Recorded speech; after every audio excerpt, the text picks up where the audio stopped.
you ever feel bad about your dating life, just know that I just went on a 30-day dating app detox where I tried to meet somebody in real life, and I did successfully meet one person out in the wild, but he turned out to be a little not great because I had to break up with him 3 times, and even after the 3rd time, he kept texting me and trying to make plans after I even lied and said I started seeing somebody. Notice the word simp everywhere?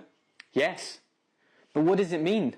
And even after that, he still tried to make plans with me, and I eventually had to say, hey, I don't think we should talk anymore, and I'm a little worried. So, you know, you can meet them on dating apps, you can meet them in person, they could still be creeps. Anyways, that's all. We attract what we are. Well, guess what? Like attracts like. So maybe you're a creep, or maybe it's something cringe about you that you keep attracting these undesirable guys. I think it's time to do some soul searching, man. Because something is going horribly wrong. You're not bad looking, so it's something that's going on internally. Probably one of the most toxic things about me is that I do not want to get pregnant right now. Like, I don't want a kid. That I have, like, this, you know, like an obsession with, like, getting her filled up. You know what I mean? Like, it's like, that's, like, what I need, you know? I'm not allowed to go visit my dad anymore. He's like, I don't want to be seen in public with you. Where did your parents go wrong when they raised you to where you would end up on the internet, the World Wide Web, basically talking about how you like cream pies, but you don't want a baby? It's sick. You're sick.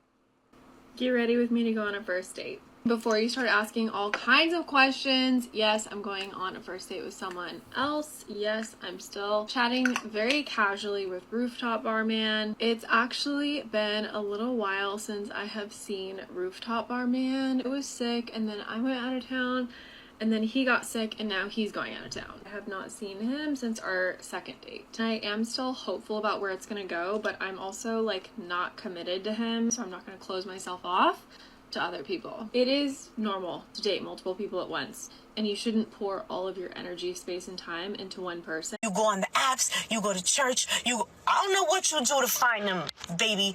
Build that roster. Always keep 3, 4, or 5 on the roster at the same time. That way, you'll never get too attached to just one, because right when you get attached to that one, he won't walk away from you.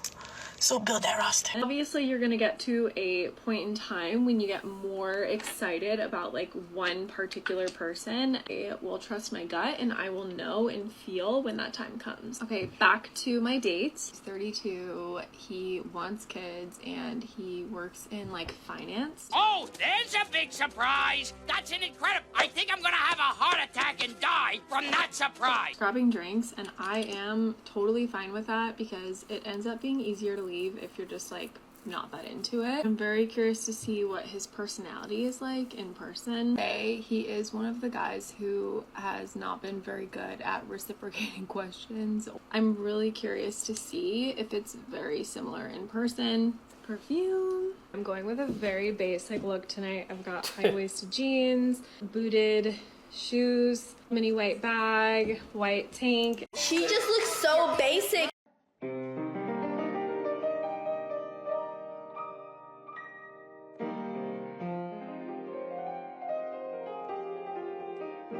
I mean, not only is your outfit basic, man, everything about you is basic. Your dating strategy, like the makeup, your personality, just everything. And that's why nobody's committing. Look, I know you're going after top tier guys. I already know. And this guy's in finance. If you've been dating top tier guys for 10 years and nothing serious ever came about, maybe top tier guys aren't for you. It's just a thought. And if you're giving guys nicknames like Rooftop Man, yeah, maybe just dating in general ain't for you. Maybe that's the reason those guys aren't taking you serious, because you're not taking them serious. And you're talking about them on TikTok and giving them ridiculous nicknames. I wouldn't take a woman like that serious either. As women, I feel like we need to be walking around with signs that say we need more foreplay. I mean, there is no better way to put this, guys. One of the biggest ways to guarantee that your woman is going to have the most mind-blowing O that she can is to actually give her some foreplay. And that's not just like turning on the lights and then sticking it in or just plowing right into her. It is including some rubbing, some massage, some loving, and some mental foreplay too, okay? No. No need. Actually care. Now, hold on. Let's hold the phone. Girls, guys also like foreplay. But, on average, women need about 15 to 20 minutes of foreplay before they even start, their bodies even start to even get close to having an O. By nature, and like by science and biology, men, a nice light breeze comes through and they can have an erection. Men have something called spontaneous desire, and women have something called reactive desire. What does that mean? What is for credit? I don't know what that means. That's why if he's asking, hey, you want to do it?